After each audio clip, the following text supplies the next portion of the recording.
Today we have a passionate duo, a duo of creativity, a duo of vision, and if I may say so, a duo that completes one another beautifully. What is this talent all about? Let's find out and ask 10 questions for two extraordinary guests, Caroline Labaki and Chady Mattar. Thank you for having us. It's a pleasure. Very excited about it. Yeah, me too. I'm really excited about it. So Chady and Caroline, give us a small introduction about yourselves. What you do. You want to go? Sure. So I'm a writer, director, a filmmaker, passionate about what I do, and I have a movie out.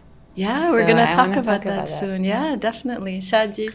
Well, I am a film producer, and most recently I've been even involved in film and cinema technology. Okay. So I develop technology for cinemas and produce movies. What does that mean, you develop technology for cinemas? So I partnered up with a guy who invented the technology called Control Movie. Oh, he invented the technology? He invented it. Oh, okay. And then it allows people to go to the cinema and change the film as it plays. The script, so you mean? Yeah, so you never watch the same movie twice. Oh, wow. And as you keep going, as it keeps evolving and changing, you use a phone to do that. So I do that a lot now because we're deploying the technology. So we can go more than once to see the same movie. It'll be different every time. Okay. The idea is to try to maximize the value of the content that's being produced, and go and consume it multiple times, just like a regular product that you would go to. Okay. So I do this a lot now. In the past, I would say 10 years almost now, it's been what I do. And then I produce movies. So I develop scripts, I find material, I find directors, and I put them together to make films, such as the one that Caroline just finished. That directed, Bornstars, Just a small definition, because I asked you this. What is the difference between a director and a producer? Should I explain? Go ahead. So I always like to think about it as in like the relationship between an architect and a project manager, right? Or like a civil engineer or something like that. So you have an architect who's a director.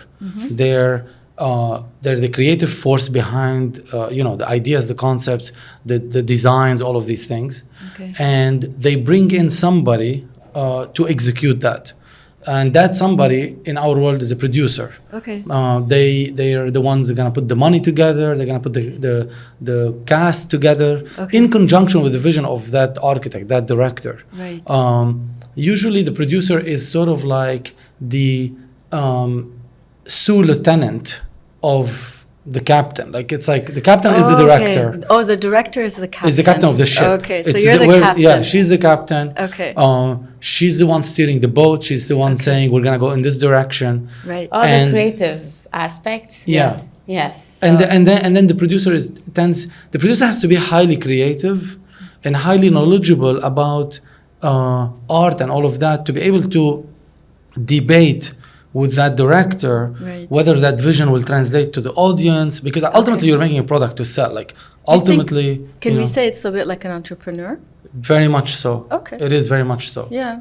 You have an artist who's the director, and you have a gallery owner who has to exhibit that art at some point, and the debate becomes like, look, this photograph is better than this. We think this location will attract more like people who love these colors. I mean, this is a bit of a narrow-minded way of looking at it, but just to explain.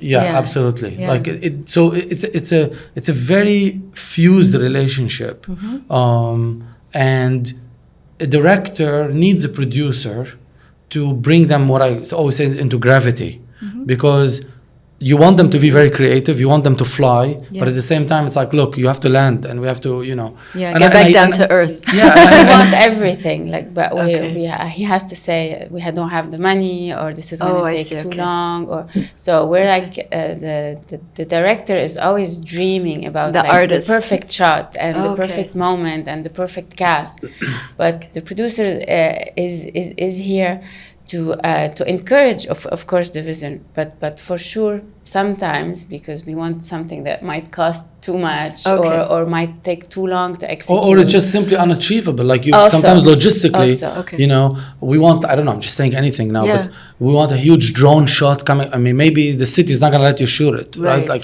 there's also like physical boundaries and logistical boundaries sometimes that we bump into.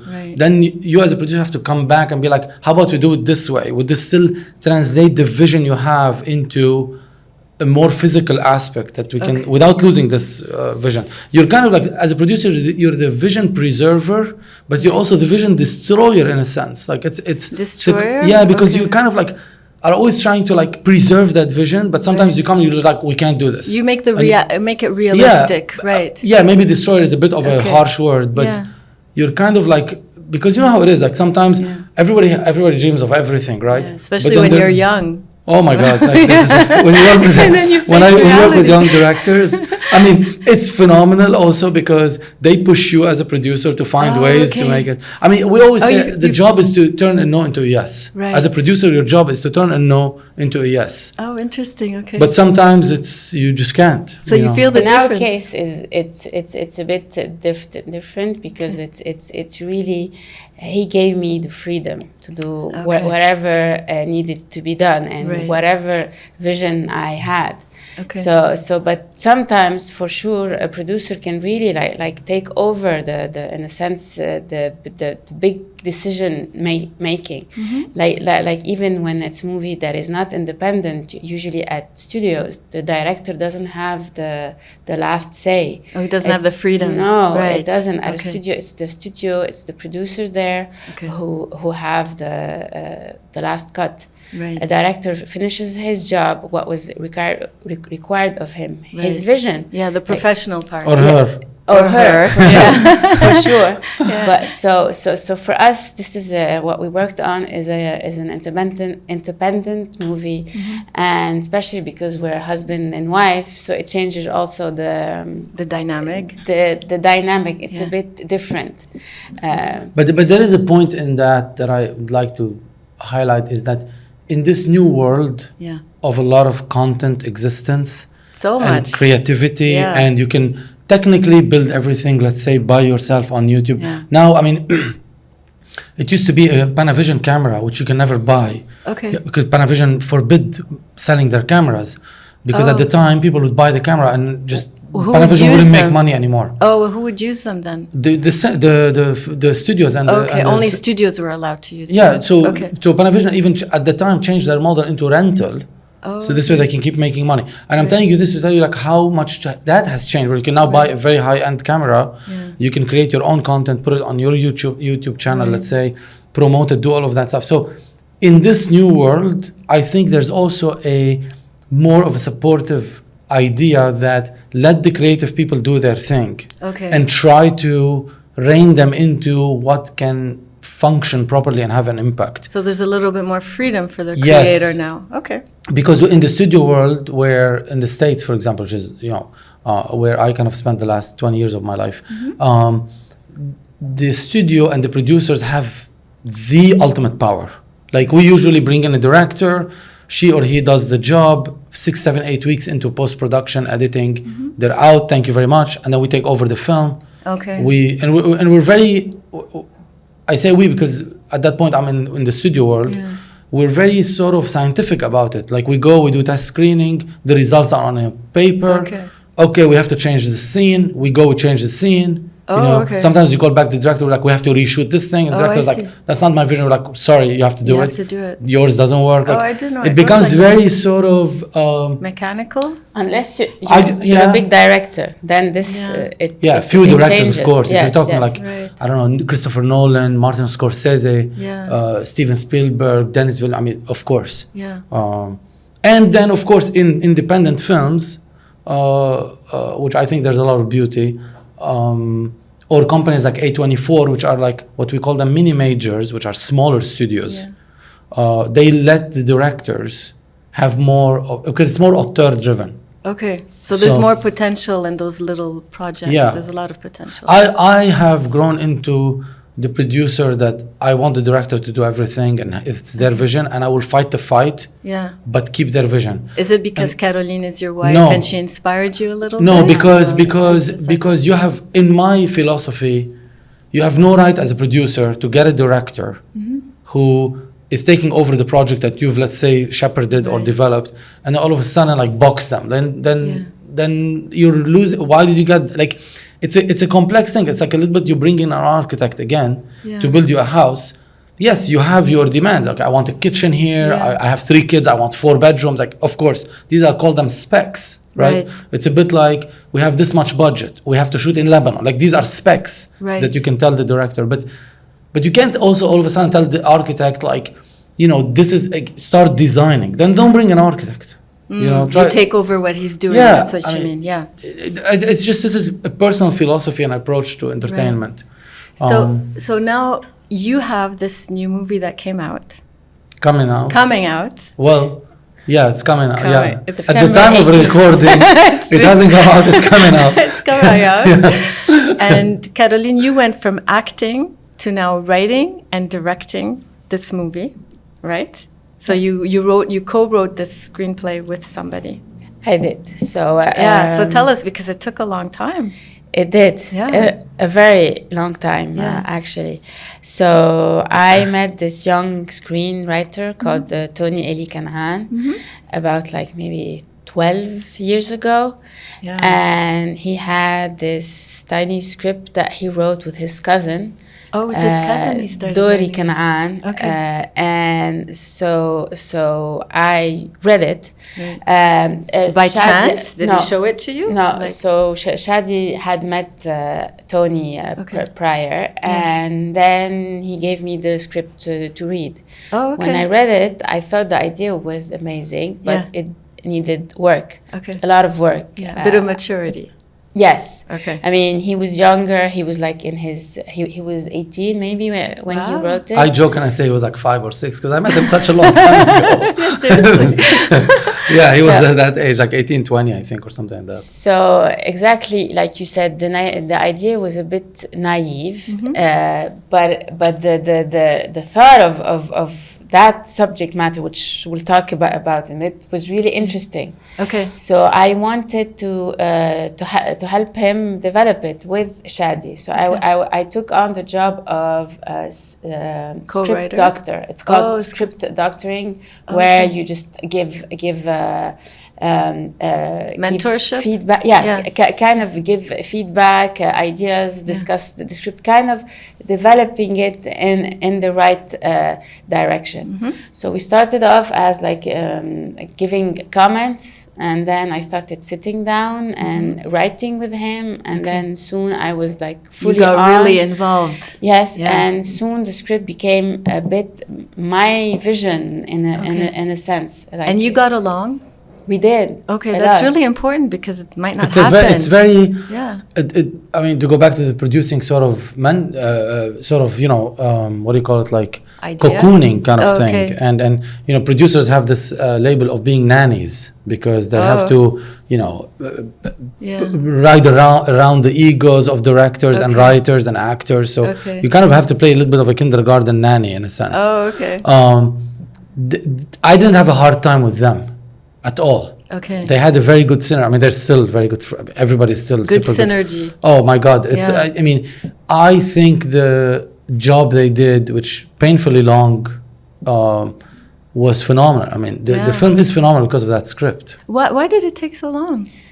So to write, because I mean, good scripts take a while. Okay. And the setup was, I was traveling, I was working on different stuff in my life. First of all, I was on a different project. And also circumstances. There was a lot of happening in Lebanon. Yeah, there's always a lot of happening. Oh my God. Always. We came to shoot this movie when the Beirut port thing happened. I remember I came from the States on July 27th of that year. 2020. 2020, yeah. And then 5 days later, this disaster happens. Yeah.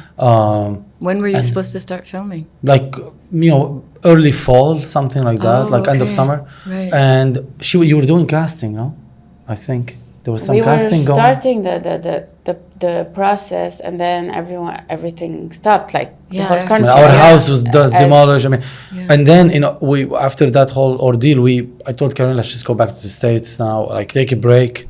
I mean, because like it's traumatic over here. It was insane. I mean, I've grown up in the war and a lot of these things, but I think that was single-handedly the event that kind of traumatized me. Yeah. Because it just, I don't know, but like it's like a parachute package. You're like, I mean, it pushes you down. Yeah, it was pretty tough. But and then we decided to come back. Yeah, and then the pandemic or something. Just like, why not? There's a dragon showing up somewhere and a meteor coming. No, the explosion was during COVID. It's true. But then the economical crisis happened.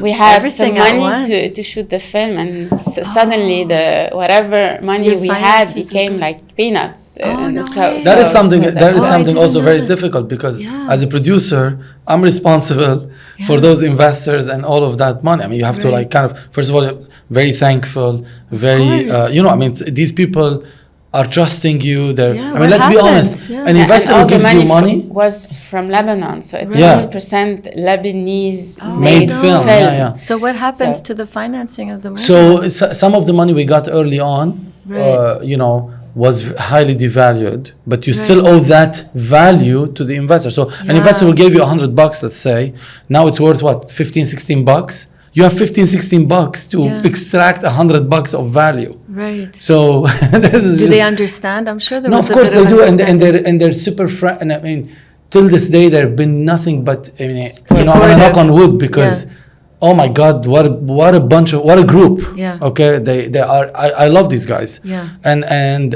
the support, the care, the friendship I have with them, the respect is out of this world. But still, I mean, you just have to live up to it. And in a way, the film and the quality and what we're doing has lived up to this. Like, I'm not we can defend it, extremely hard. But still, I mean, these guys, they gave you this money and you have to turn something out, and it was during a crazy time. It was very difficult, super difficult. When did you start filming after?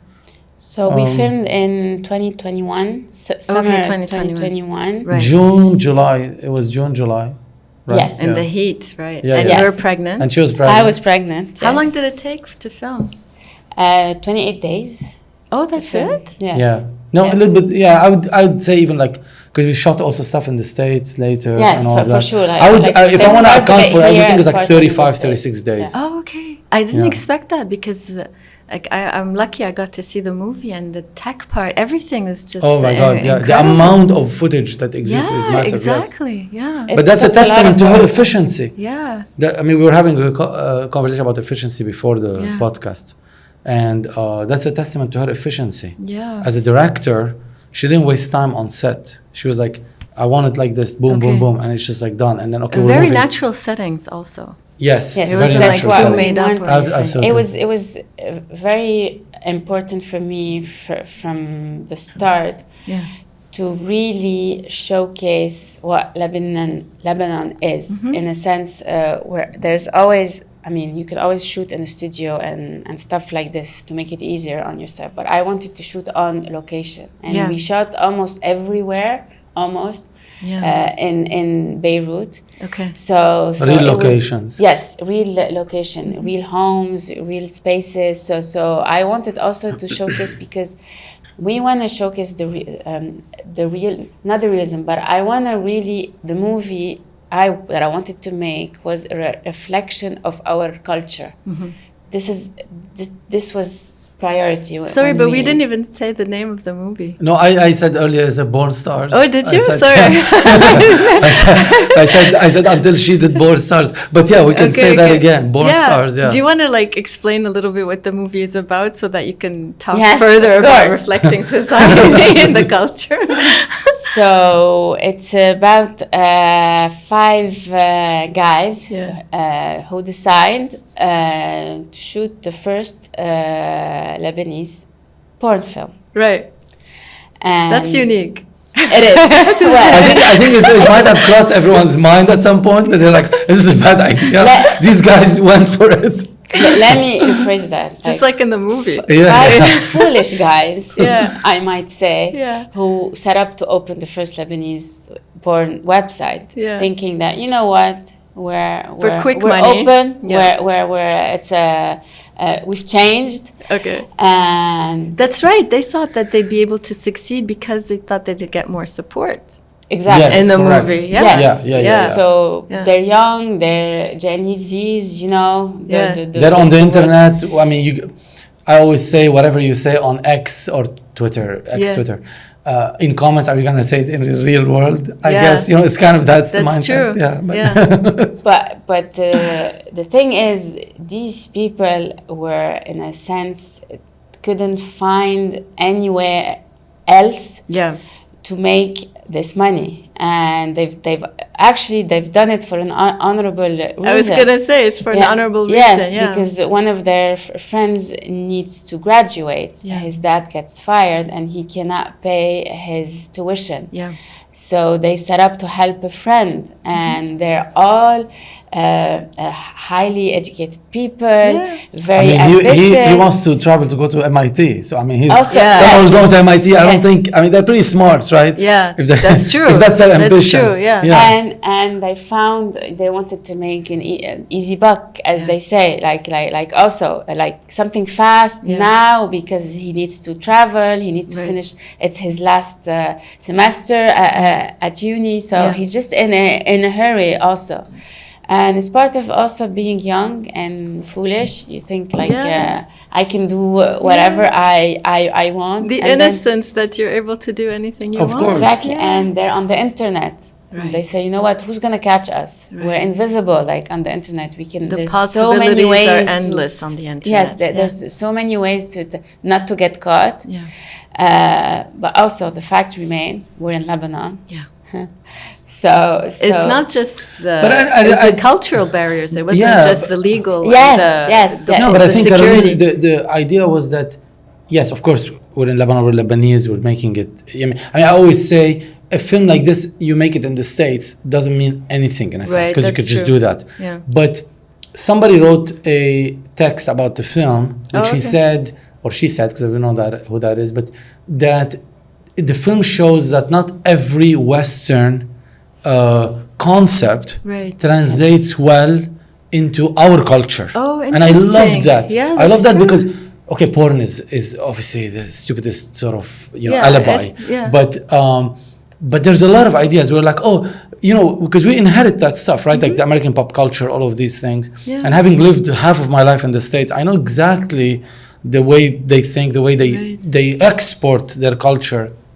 And I don't want to sound like conservative, soft power. But yes, exactly. And but I not to sound conservative, but I actually think a lot of those ideas are shit. They're like just not good, and they don't gel with how we believe a family should be structured or relationship should be. Different cultures around the world. It's very contradictory. I mean, I always try to explain to my American friends that someone giving you their word in the Middle East means something. Yeah.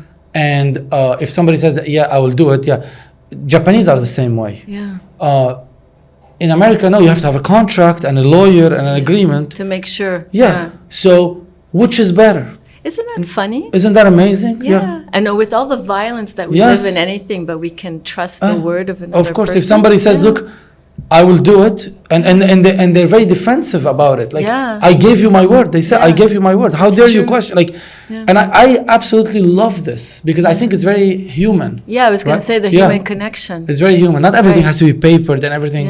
So anyways, not to divert too much from the subject, but I think that the film manages, or I want to say even more, Caroline managed to combine the friction that exists between the pop culture and the import of that pop culture, how it doesn't work with our society. Some of it works, some of it doesn't. That's true. Some of it some of it is fun, some of it is a disaster. And I think the film has that sort of contrast and yin and yang in terms of like you know, in It's a terms of that. recipe for comedy, in my opinion. Of course, Yeah. yes. Oh, yeah. We Yeah. did mention that this is It a is a comedy. high, yes, that's Yeah. true. Yeah, it's Pure fun. comedy. Yeah. Yes. Yeah, it's fun. Yes. We can Fun, take the lighthearted. message deeply. Of course, The yes. meaning, but it's a lot of fun. You go, you enjoy Yes. it and everything. And it's something new Yes. that you wanted to do. Exactly. Yeah. It was really important to me to make a movie for the young people about young people, Okay. young adults. Yeah. By Uh, young people. By- By young people. Yeah. For young people. And by And by young people. So because I felt throughout my career, or throughout watching all these movies throughout the Lebanese movies, we didn't have the kind of movies that would appeal to young people. That's true. It was always Yeah. very beautiful films and very Yeah. interesting films, but just for a group of people. Yeah. Just to have And- fun. Yes, Yes, and correct. Yeah. Just and have I fun. just wanted like I always say that, and people look at me like maybe you should be more serious in your Really? approach. But I Oh, always okay. say I just want to go to the movies, buy a box of popcorn, Yeah, and forget everything. soda, Yeah. just for 2 hours, forget everything, and leave the theater happy in a good mood. Just have fun. Yeah. So this was really important, and this is what the movie is about. Just go there, have fun, Yeah. see those kids. And also the young generation is also suffering a lot in Lebanon. They don't see any future. They Which is part of the reason why You have he a did this generation. website. You have a generation that is born after the war, Yeah. 92, 93, 94, you know, that are suffering all the Consequences. and all the sort of like fallout. Yeah. The war is ongoing anyways, but differently. But now. Yeah. it's like it's now turned into like a tension, emotionally tiring, Yeah. you know, thing.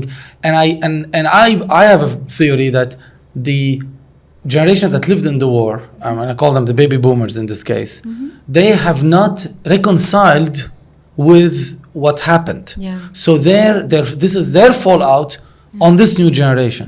Because you look at these young people, I mean, I work with them, I deal with them all the time. Highly talented, Really? highly intelligent. Yeah. They're very aware what's going on. Yeah, they have a emotional intelligence. Absolutely also. incredible. Yeah. And yet they're not in the dialogue. They're not being taken into like their opinion is not being taken into the discussion of where our country is going. Well, already they can't vote until they're 21. Well, that's which is another, a- you know. Yeah, but I mean, that's yes, a way yes, to yes, invite yes, them to. absolutely. Yeah. And I'm not saying that we made this film to, in a sense, open that. No, but we decided we wanted to make a film that is actually very much catered to that Gen Z kind of like group. For this reason is that, you know, the baby boomers might look at the film and be like, wait a second, this is so out of line and all of that. And I'm like, yeah, great. Yeah. You need to know that this new generation is not doing stuff out of line, but they think differently than you. They okay? definitely think They we have think to very open our differently than you. minds to that. Absolutely. exactly, yeah. And I think that that's very important. And the film, I mean, you've seen the film. The film has a lot, if you peel it, there's Yeah. a lot of deep messages in it. Yeah, a lot of layers. A lot of layers, Yeah, a lot of like, you know, we have the different characters who are, again, suffering under the, what I call the oppression of the patriarchal system that Yeah. has been, you know, And they're ravaging from our... different communities, but you don't mention Correct, this. because it's not about that. Yeah, Because yeah. in this new generation, I swear they don't care. They don't care don't. about neither your identity Yeah. nor where you come from. I love the new generation about how everything is who you are as a person. Right. And it's like all these ideas, plant this flag, this is my border, Yeah. this is who I am. Is they're like, what? You know, I want to The- mention something because I remember my dad, whenever I'd meet somebody Lebanese, he'd say, what family are they from? And I Yes. was like, what?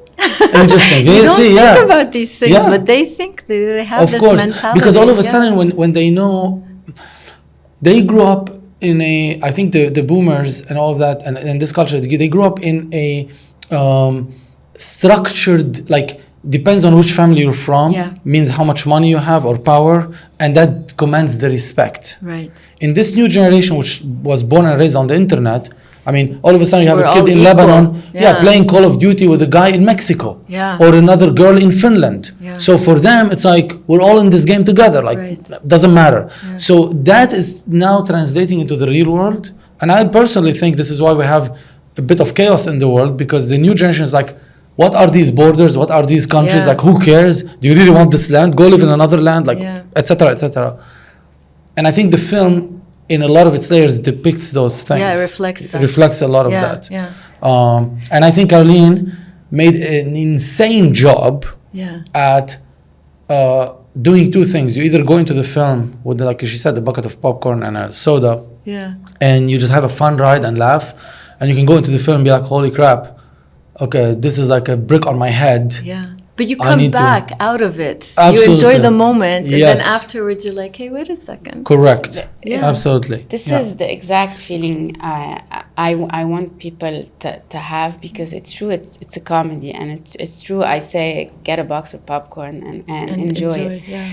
But it was very important to me to have message in the movie, to not particularly a message, but a sense of who we are, what we want to reflect on the people watching. So it was very important. So it is a comedy, and we talk about making a porn film and all this, I call it like fun aspect. Yeah. But it's a pretty clean movie, by the way. I mean, it's over for adults, but I mean, it's Yeah, not I mean, like the- raunchy or anything. Like No, we have a rating of no. 8. We have a rating of 18 plus because of the Yeah. language. Yeah. There's a lot of cussing. Yeah, just to But clear yeah. that because up. the Yeah. Lebanese Yeah. cuss, so I mean, so yeah. like Yeah. we're not gonna hide. I'm trying not to cuss on this behind podcast. it. You can. You're free to be who you are. No,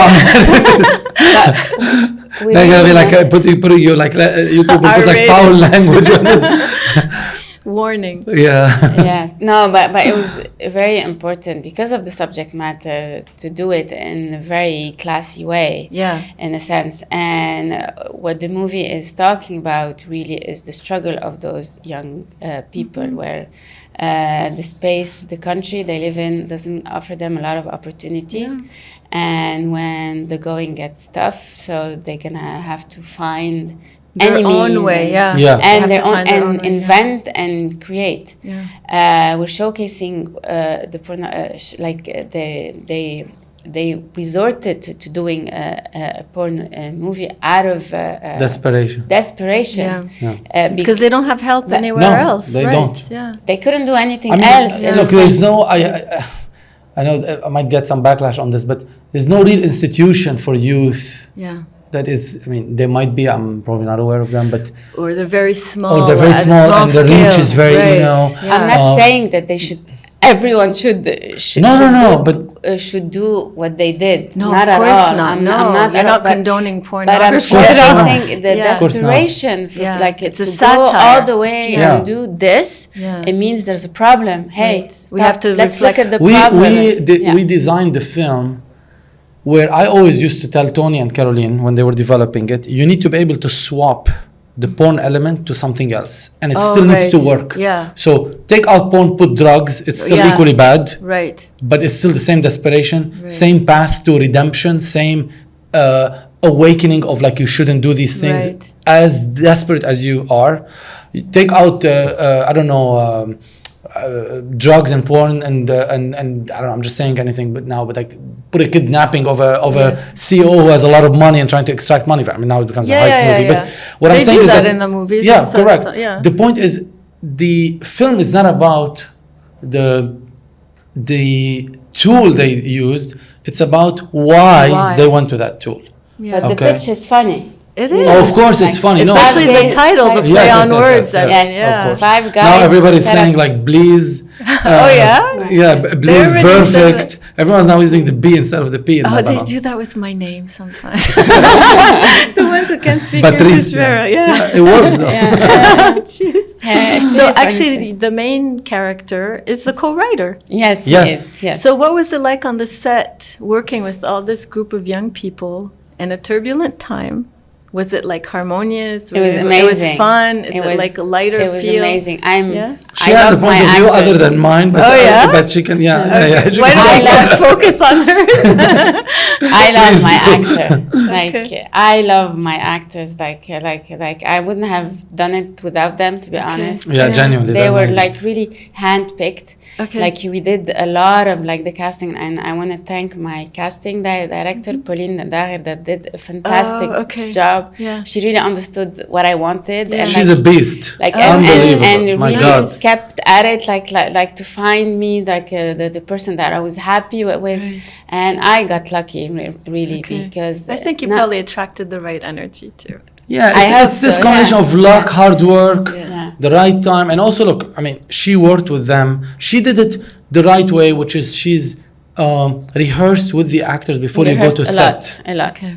You're not trying on set. The thing I always try to explain to people is that when you're on set, you're in an implementation phase. You're not in a. Of course, there's creativity, and all of a sudden you're in the location. The lights are there. You're like, oh, this is a cool shot. Let's do this. Yeah. Of course, and it has to happen, but 80-90% has to have been prepared before. Yeah. And you leave the 10, 15, even 20. I'm gonna say 60% prepared before. So 40% to like that sort of like chance and organicness. It's amazing because they're very natural in the movie. That's why, because she's, you know. So the way I like to work is I like to rehearse a lot, because then I'm like 100% sure of what I've written. Like, I can see it like in front of me, and make sure that what I wrote translates well into reality. And then also this helps the actor to grasp the material, to make it their own.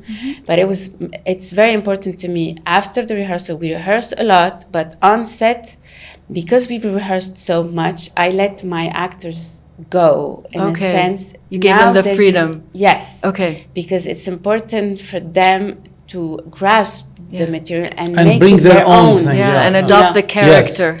Become the character. Correct. So it was lovely. Sometimes they improvised. Sometimes the scene like moved into a different direction. It was lovely to see them to see them become the characters. And I think this also you can see it reflects on the screen. Everyone who saw the movie say they look so like real friends. Their interaction is so real. And they're kind of still friends. Like they're still friends. You become close in a situation like You're this. spending so much time. And being an actor, I mean, she can also speak about that because she's an actor too. There's a layer of transparency you have to bring from your inner self. If you're an actor who's always putting up a shield, to show the vulnerability. Yes, absolutely, because this is where the audience connects. It's a subliminal connection, but it just clicks in a second. So, and it was, and I have to say, so there was a technicalities in the way we shot it, a very specific way of shooting it. And the actors were each character so the movie happens on screens. This part, every actor was on his own. He was reacting to a screen with the other actors giving him the lines. Reading the lines. Oh, that's tough. Very tough. Yeah, to be natural in a position like that. So this was really tough on them, and you had to make sure that the rhythm was right. Because at the end, you're gonna edit them all together in the same conversation, talking. I didn't feel it between them. I mean, I didn't feel the separation. That's so you know, so let's say they get on they get on a FaceTime call. Right. Exactly. So you're on it, I'm on it, Caroline's on it. But we're not together when we tape it. We taped you alone, taped me alone, taped her alone. And then all of a sudden, we're meshing it.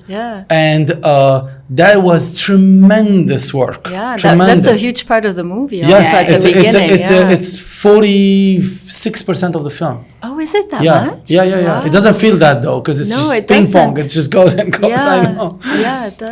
It's like 46% of the film. It was tricky for everyone, but we pulled it off beautifully because it was tricky for the director of photography, for the actors, for the set designer. It was very smooth. The transition was very smooth between each take. It's amazing. Go ahead. No. I mean, this is what is interesting is that there's a cool story about this actually. So Caroline and Tony wrote the script and designed it without this concept. Oh, right. Okay. And then, naturally, this is when a producer makes things difficult for everybody. And it's like, when why he is gets this involved, yeah. So then I got to see a film that was done like on screens and stuff like this. And I'm like, wait a second. I called them and I'm like, you have to change the script. And they're like, what? I mean, we were like in a phase where it's You're like about now, to film. Yeah, we want to go make this film. Yeah. And she's now shifted. Because don't forget, she's a writer and now she's had to put that hat up and then bring the director's hat on. Oh, because because otherwise you keep writing. Of course, it's a whole different mindset writing to do that transition. Rewriting. Exactly. Yeah. So I'm like, bring back that hat, put it on, and this is what it's a different beast. It's a different thing. It works a lot because you filmed this movie like almost 5 years ago, and technologically things have changed so much, so it really adapted to the time. Yeah. of So today my idea also. was like, look, they're on the internet. It's an idea that takes place on the internet. Yeah. They're friends. They definitely talk. I mean, it's like we all do. Yeah. I mean, do you call your friend FaceTime? I mean, like you texting all the time. And there's WhatsApp groups, all of that. I mean, it's literally now this has become our life. Yeah. Okay. And I'm like, and this is what I always say: if you're not making a period film in 2025, a cell phone not in a movie. I'm not saying you need to put it on. No, I understand. A cell phone that's part of the part design of our is daily bizarre. lives. Yeah. Why are you negating that? Like, right? Okay. So I went back to them and I'm like, it has to be on screens and everything. And so they had to rewrite that part of the film. Was it tough for you? Of course, it was very tough. Yeah. Very tough, because how are you gonna get these people the reason why they're on the?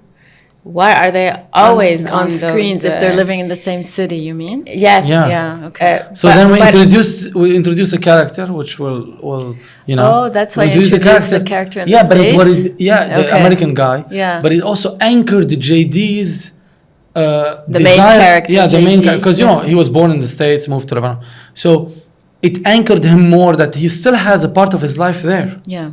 Okay. And he has his friend. Right. And he wants his friend to be with his friends. Right. So it became very organic. Okay. Yeah. Once we how did you say we found the key. Yeah. It went so organically because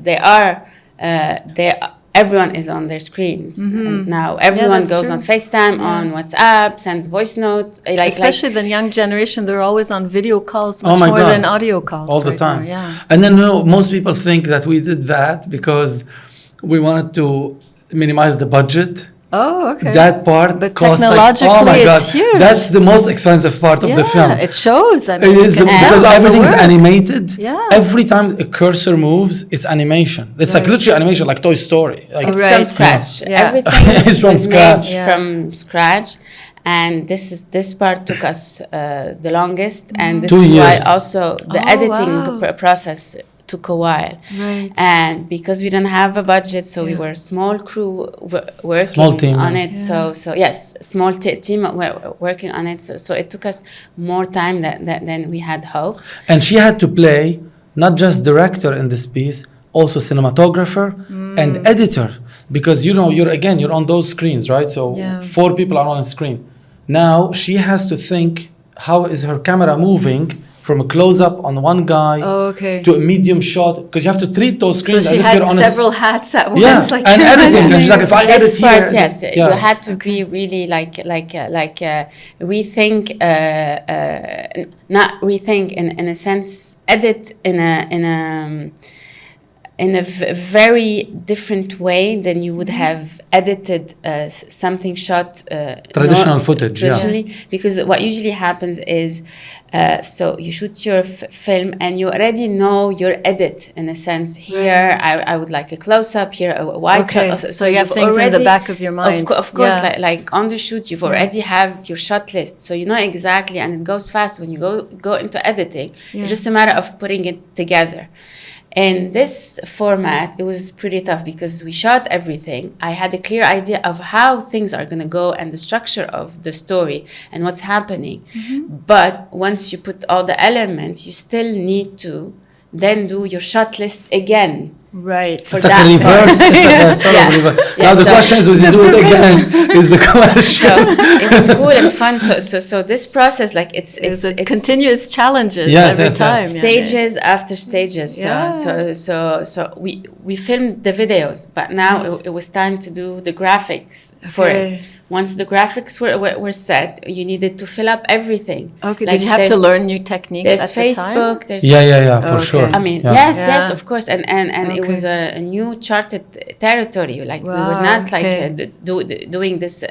And no one's done. This is so. What I would like to point out, as like I'm looking at it from a producerial point of view. Right. This is the first film ever to employ the traditional filmmaking and that kind of like on-screen design, and then combine them into one thing. Because usually when you make a film that takes place on screens, it's very hard. How do you get out of the screens? Okay. And I think her genius move. Don't reveal the whole. Sorry. Go into details. Like keep something. We're talking about the it's very vague. I don't think the people tech will of get it. But let's not. Anyway, so there is a no. You're right. I want to leave something to the audience. So anyway, there's a combination of formats. I'm gonna say of different mixed media, right? Which is homogeneously intertwined. Yeah. Okay. And then very well put. Is that okay, Karen? That's it. Don't say no. The other thing that I was going to talk about is that it's there's her also baby. I know. Always it's both your fighting baby. over how much we can reveal and how much we can because show. there is like with everyone on the team for promoting. You want the element of surprise. It's exciting. Everybody's excited. I don't want them to reveal anything. I wish I don't even have to put the trailer. See, this is where I have to come in as a producer and be like, we need to sell the movie. Yes, the fact remains that we have to showcase a lot of it. So people have to have an idea what they're going to see. So what was it like working together? It was amazing to me. So I've never had this relationship with the producer because usually here, when we shoot things, it's mostly the director. Like in a sense, he's also kind of the producer, taking all the decisions, and a producer is almost not present on set, it's a different culture, I might say. Okay. In a sense, because also we get most of the money to do movies here from abroad, like I would say ad or cinema and all this. Okay. So funds like cinema funds and things like that. Yeah, maybe US aid might have helped people. Yes. Okay. And usually, I mean, in my experience, I'm talking about. I've never seen a producer on set the way he was, and I love that experience. Because we got to do, and not because he's my husband or we're partners, but because he had the know-how how to work with the director on set. Oh, okay. So we had a lot of professional experience. Yes. So it was so refreshing because I was like sometimes making decisions on set, and I needed him to be with me in order to say maybe this shot might cost us more money or this shot might take longer on the crew and stuff like this. And sometimes when you're on set, you need a partner. You know, a director has everything in his head, even though he's explained to people what he wants to do. In my case. In my head, you know, like you explain to people, everyone does his job and they do exactly what is required, but still sometimes you're always in your head. And sometimes everything is on paper or you've seen a picture of it, then suddenly you come on set and you see everyone. It looks different in 3D. Yes. Yeah. You see the location. It's real life now. You see the actors in their costume. You see everything. And sometimes it just inspires you. You know what? Oh, hold on. No, I don't want to do this. Can I change this? I understand. And being with him made it so much easier because I wasn't stuck in what I had imagined. I was like, I imagined this scene this way, but I got on set. There's something different. I want to do something different. Okay. And because he was there, we always like discussed the scene. And you were synchronized. It seems. Yes. Yeah. I mean, again, I go back to the idea that you, as a producer, your job is to turn a no into a yes. You can easily say when you say no to anything in your life, it's finished. Okay. You're done. When you say yes, you're opening up work and potentially possibilities and everything, right? And you have to, as a producer, create the most possible possibilities for a director to do their job. okay? Yeah. Because you're only there for that time. And once it's gone, it's gone. Right. There's no going back. Yes, you can go back and shoot stuff. It's never the same. So you have to be very, very mature about it as a producer, because everybody's coming at you. When you're a producer, everyone on set's coming at you. Yeah, because Which you're in is- charge of everything. Of everything. You're the contractor. Amazing, Yeah. because the director doesn't have to worry about all these. You can issues concentrate in on his the art. art. Yes. Exactly. And Yeah. you want them And- to be in a cocoon of creativity. And everything around them is shielded off. You know, all the noise, all the disturbance. Yeah. Because there's a lot. I mean, you have 300-400 people on set. Of course, it's going to be Wow. disturbance, Yeah, right? yeah, a lot of static. So he kept Yeah. the noise out for Okay. our creative process. Oh, in a that's sense. wonderful. Yeah. So Do you remember what you told me, Chady, when I asked you this question before? Well, how is it working together? Yeah, you said to I me mean- something that was really sweet, and Yeah. So I although she knows, but she didn't hear it on right on the spot. So here's the thing. I'll do this a billion times over, okay? And I'm willing to just be a producer for her directing and not produce anything else. And I not don't do care. anything else. I'm willing to go in a world where Yeah. I would produce every year. I'll make a film that I'll produce that she'll direct, and that will be our life. Isn't No, that I'm serious. beautiful? That really touched me when you said that. It I is think- absolutely. Yeah. She is. and I feel the same. I don't want to be with working with anyone else, because Okay. once you have this relationship, like it's set for life. You know, like most Yeah. of the directors, producer, if you know, like famous, Yeah. their, yeah, their duos. Spielberg. That's true. They're always repeated. Yes, That's Yeah. Spielberg always is with the same producer. Like Tom Kathleen Cruise Kennedy works for with the same Spielberg. producer. Okay. She did obviously Jurassic Park, Yeah. all these Indiana Jones, all these films. I mean, up until now, she took on her own company, but that was like a lifelong relationship. Emma Thomas, Christopher Nolan, lifelong Yeah. relationship. Okay. When you and this is very important for producers. Producers, a big part of our job is to scout a talent and like become part of our world. Okay. Because then you know the way you start thinking about things. Okay, this person can do it. This Yeah. director can do it. She can do it. He can do it. Like all of that, and it's a phenomenal relationship. Yeah. It's really It's amazing. very emotional and personal Yeah. at the same time. The I think. thing is But that, I mean, the downfall of it is that we're husband and wife. So the work Of came course. home. with Yes. us. Okay, so it never This stopped. yes. This But- is not something that I would recommend, because I it see, puts okay. a strain on the in a sense. Because yeah, but Caroline, I mean, like, yes, I mean, what starts happening is, you know, you wake up, the first thing you talk about is this Yeah. job. Whereas if she's not he my can wife, switch or, off. you know, He can switch off as She a can producer, switch off. because he's not only working on my movie. He's probably has yeah, I'm other producing projects. other movies. Right. But I only have this project. Yeah. So as soon as I wake up, before saying hi to him, sometimes She's like, I'm like, did "Can we, we have like breakfast?" we were supposed to, what do you think of this? And You he's like, you eat he's and like, sleep "Sick?" and breathe your project. Exactly. So this I wouldn't recommend. I'm like, in can we have the breakfast sense- first and then see what the hell is going on? Give me my coffee. But it's my word. Like when you're a filmmaker, especially a director, in my opinion, it's your whole world. Yeah. There's nothing else. No, it's Art you. is It's also like that. you. It's- That's art, but you know. It's In art. my- It's you. Yeah. Like, no offense to producers, and I'm one of them. It's never ours in a sense of like emotionally from the Yeah. inside. Invested, Like, I mean, yeah. don't get me wrong. I'm obsessed with the films I make. Otherwise, I can't make them. I have to be Right. super passionate about. But it's not like her. Like her, it's like when they say it's her baby, it's literally. Yeah, if it's you're a not an mother, you know. emotional connection. Yes, yes. Yeah. And as a mother, I have to say it was very difficult. Oh, because you had to manage. I had to be honest, because Yeah. I was pregnant on the shoot, and when I gave birth, I was editing. Right. And breastfeeding.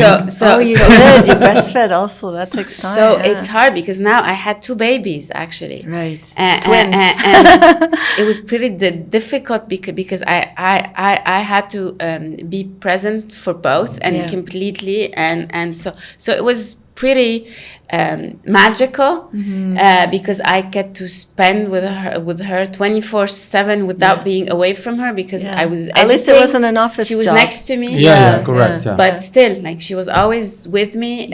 It's like, throughout the oh, whole she said process. this. You get distracted very People easily. ask Yes, yes. people ask us if Kansas, our daughter, if she's seen the film, I'm like, you bet she's seen this film. She's seen versions of it. Yeah, thankfully, by the time she was old enough to understand and start speaking and all this, it was over. The editing was done already, so she didn't like know what we're talking about. But she's that is a like, thing in our business, in our world, and many great filmmakers talk about it. Is that it's a very toll heavy business. Right. I mean, I think entrepreneurship is a toll heavy business on families and everything, but more this business because there's no stoppage to it. Like, let's say if you're not working, you're probably watching a movie or what. I think this is why I always say that if you want to go into the film business, you have to be excessively crazy passionate about it. Okay. In an almost delusional way. Right. Tough-skinned also. And you have to be very tough-skinned. Okay. Super tough-skinned. Yeah, because you went through so many challenges to bring this movie to life. And look, this is her first big film. I mean, she's done obviously a lot of work before. Yeah. Her previous short film was nominated for an Emmy, but that's true. You didn't mention. Yeah, that. So she's been in this bath all her life. Yeah. But I have to be very frank about I've underestimated as a producer the scope of the film. Because I thought, okay, this is an independent Lebanese film that we're putting together. But I underestimated how much there is in it. There's so many locations. Yeah. There's so many actors. There's so much logistical, elements and all that. And it's kind of an experience. But I think like her next movie, she will come at it from a different point of view and different angle. From experience. Of course, that's the thing, Well, we're really excited. Yeah, it's fun. I'm really excited to see what it's the impact on society and culture and everything. We think it's fun, yeah. Yeah, and we're really happy that your heart and your vision were brought to life. So I think that's amazing. I hope that translates. It's really heartfelt, everything that you did. So I have a question that I ask all my guests. In one word, what makes the ordinary extraordinary? I mean, I can use 2 words or one word. You can use 2 words. Grit and passion. Okay. Grit. More than passion. Grit. Yeah, the work. Fucking hell. Yeah. Grit. You have to be العزيمة بالعربي. Yeah. You have to just keep going and going and going. And no matter what. Yeah, because there's only no's, there's only difficulties. You're working 10 hours, somebody else is working 16. Yeah. Someone is working 16, someone else is working 18. And you have to there's few people that sort of like, I think that they're, my favorite person of all times, I think, is Steve Jobs, because he had this philosophical edge about technology and life itself and all of that. No matter, we can't focus on his character, but we have to focus on his work. Yeah, and he had this thing where you have to be foolish, and you have to be kind of young and foolish in a sense. I love that philosophy a lot, and I love the philosophy of death is the reinvention of life, because that is a constant reminder of what else would you be doing. Yeah, live the moment. Make it worth. You came with nothing, you're living with nothing. Yeah. Make everything. Right. Push everything. Go hard on everything, right? Of course, don't be deviant, and I mean, there's of course different thresholds on that, but I think the word is grit. Okay. Grit, what about you, Caroline? I don't know. I mean, maybe just simplicity. Yeah. I like that too. Well, this was amazing. Thank you so much. Well, every time I talk with you, I learn something new on Chad. I get stimulated and excited. Thank you for having us. It was a lovely chat. Thank you for... Did you forget the cameras and everything? Yes, like we said? Once we start talking, it's a done... It's fun. I hope you get out of it what you want to get out of it. I just really enjoyed our talk today, and definitely I will. Yeah, thank you so much. No, thank you for having us. Yeah, we'll see you soon. Thank you. Thank you. See you at the movies. Yeah, see you at the movies. Yeah, like I always say, I always say to people, make movies that entertain people. Yeah. don't make them pay $10 to watch the news. Make them feel something. Yes. Don't make them And pay someone comes and they give you $10, the price of a ticket, and 2 hours of their time. Entertain them. I mean, I'm not saying entertainment. It could be make them cry, but take them on a journey. Is what make it them is. feel something. Correct. Exactly. Yeah. That's amazing. Thank you so much. What a nice ending. Thank you. Thanks to you. Thank you.